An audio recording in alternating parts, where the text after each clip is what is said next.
How's it going, guys? My name is Zach with the Movie Castle, and today we're going to be doing a DVD collection video.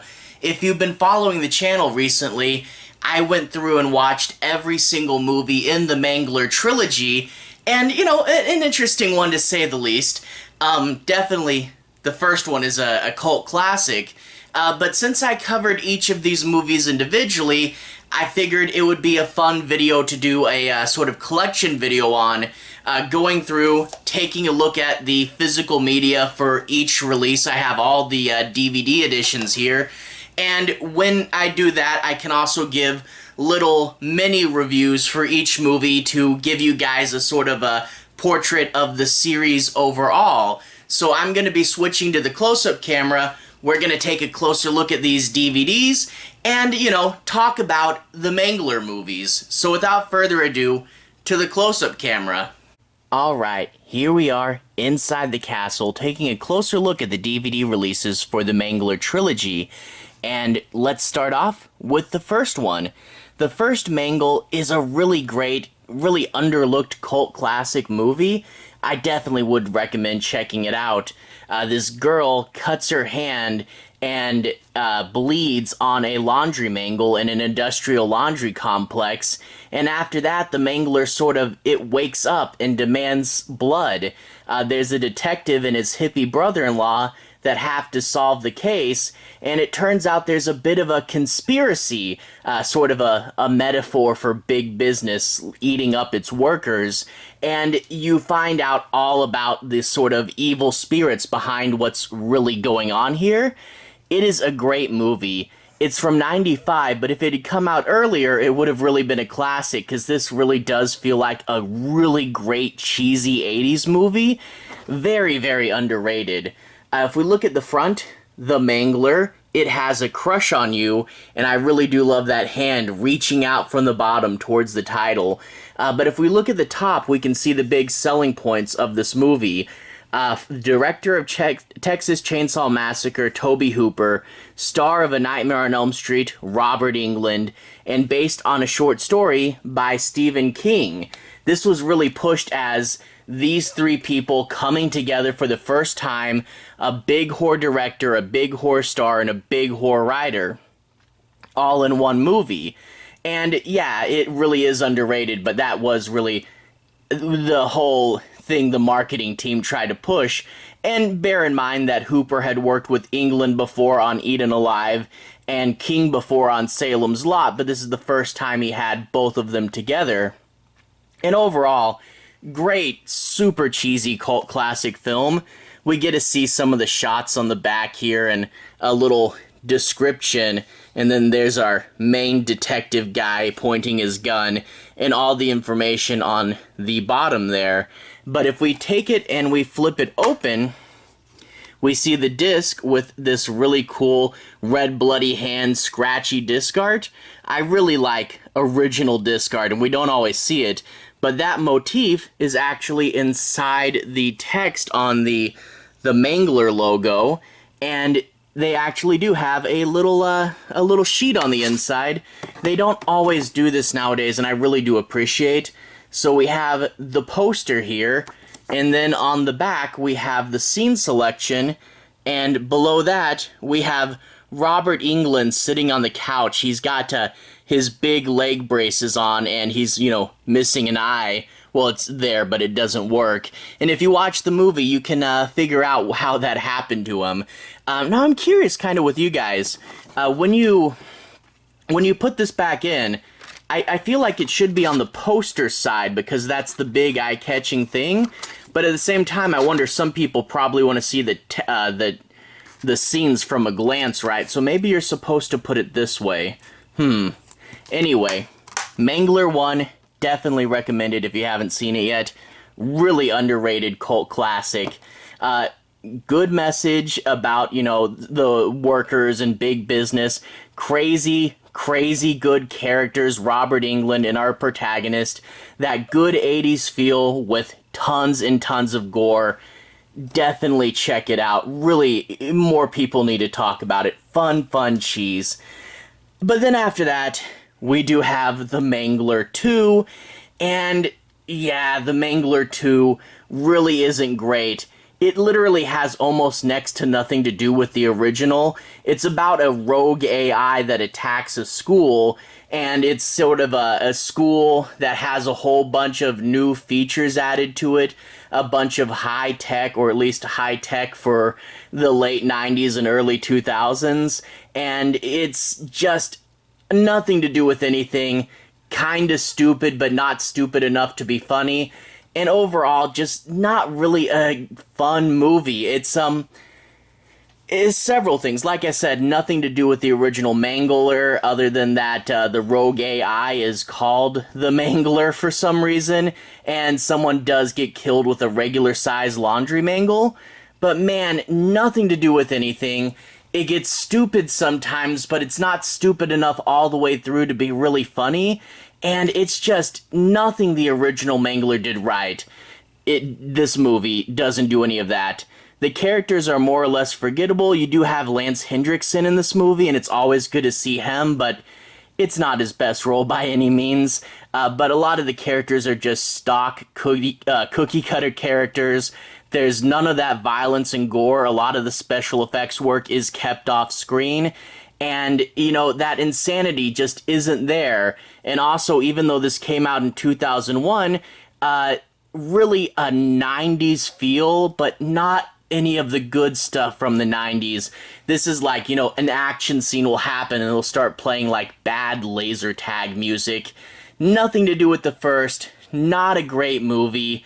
And yeah, it's just, I wish it was sillier, because then it would be some good dumb fun, but it's not silly enough, you know? Anyway, taking a closer look at that, we get the computer face, green against the red. It seems a little shiny, but not that bad. And this is from Artisan. Sorry, it's still got some sticker gunk on it from where they put the bands on the side. But Artisan typically does pretty good DVDs. Then we see the computer guy on the back, who, to be fair, we don't really see in the movie until much later on, but you gotta sell the DVDs, right? Rated R, special features up at the top, not really too much stuff. There's an audio commentary, some outtakes and music videos and stuff like that. Open it up. On the inside, the disc is the back artwork, and it does come with a booklet there. Not a thick booklet, but it does have the movie's main poster, and on the back there's an ad. And I just want to say, Artisan puts out a lot of stuff that I watch, actually. The first two Wishmaster movies, those are pretty good. Blair Witch, a classic. Blair Witch 2, yeah. I don't have this one. Stir of Echoes, that's a Richard Matheson, right? The Ninth Gate, that's the same guy that wrote Exorcist, was the book for that one, maybe? I don't have that one yet. Jacob's Ladder, that's a classic. Check that one out. Candyman 3 is okay. And then I don't have Strangeland. Tell me if that one's any good. But anyway, open it up. We get a director's statement and the chapter index and a picture of some of our main characters. But you read this director thing, and it does have a few telling moments. We wanted the spirit of the original, and it talks about how the first one was a machine, so we made a new high-tech machine. And that really is just a fundamental misunderstanding of the original Mangler. The original Mangler, yes, the Mangler was a machine, but the movie wasn't about it being a machine. The machine was a metaphor for how people in positions of power, in this case big business, chew up little people. And that's what the story was about. It wasn't about technology. And we see this and they're like, oh, the Mangler was a machine, so we made what's new machines? No, it's about power, big guys crushing little guys. It's not literally about a machine. The machine is a metaphor.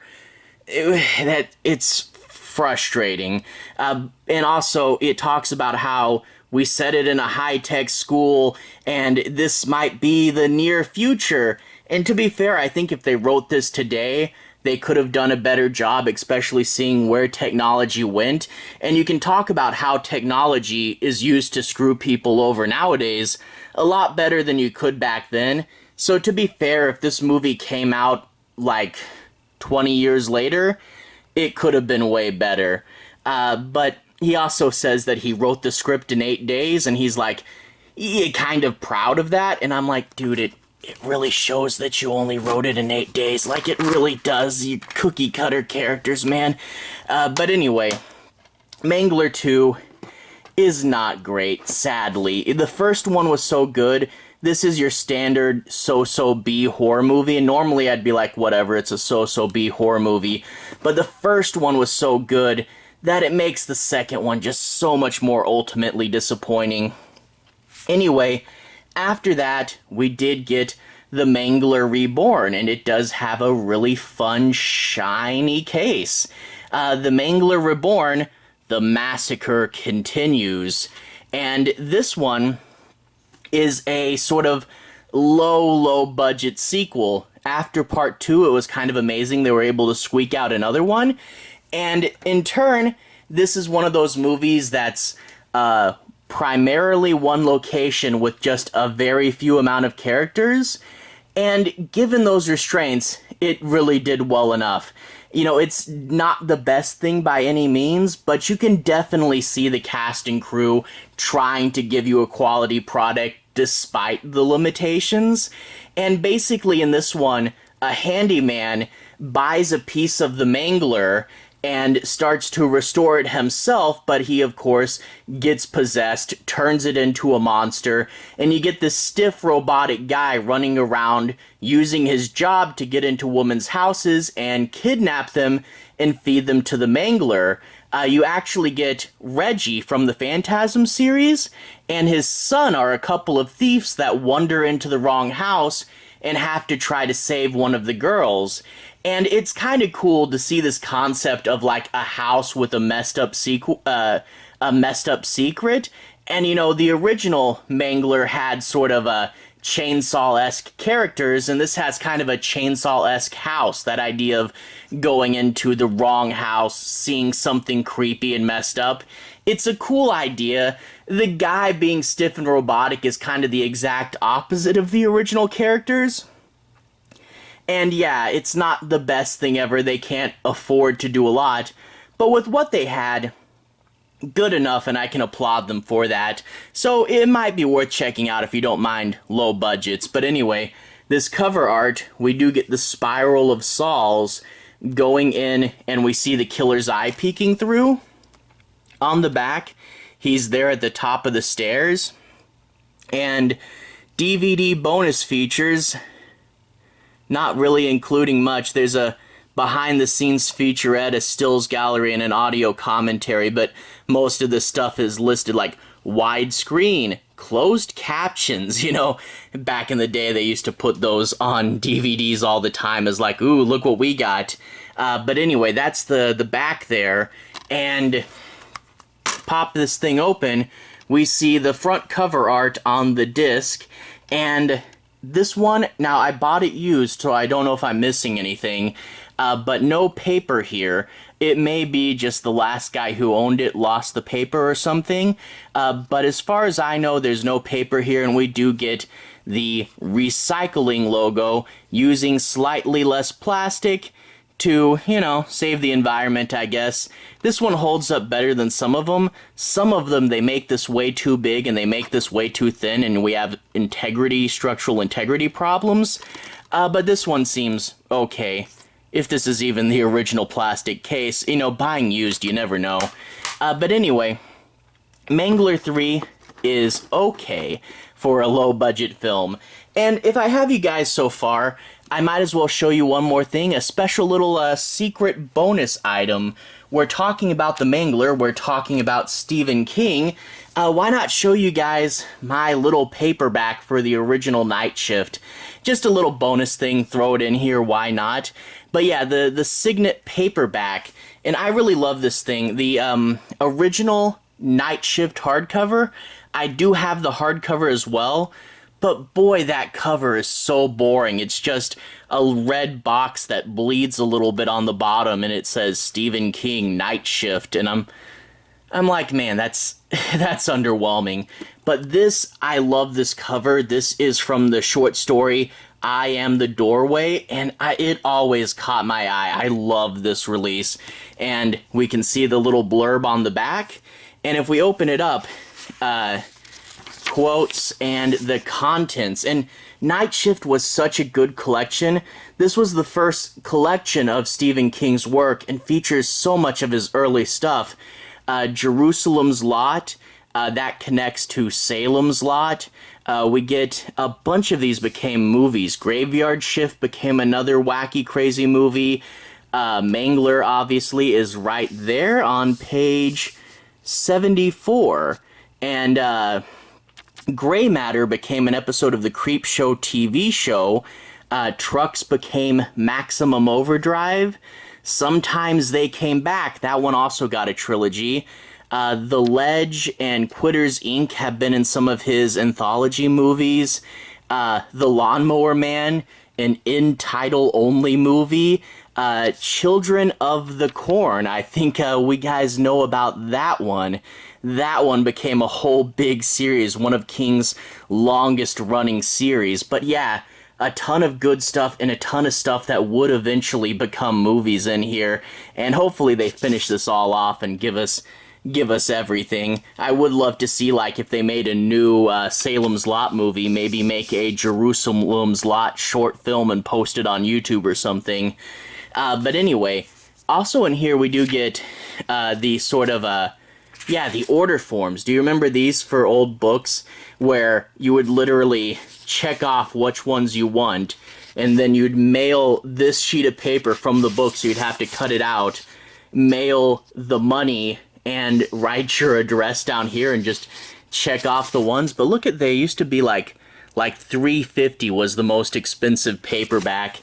Nowadays, you go in the in the new bookstore, new paperbacks for a paperback can cost like upwards of $10, which, I don't know, that's just me being an old man, I guess. That's crazy, that's way too much. But I always love to see those old order forms. But anyway, that's the short story collection. One of those short stories spawned all three of these movies. And actually, yeah, with all the short stories in there, there's probably like, was 17 movies or something came out of that? With all the Children of the Corn movies? Yeah, a ton of stuff.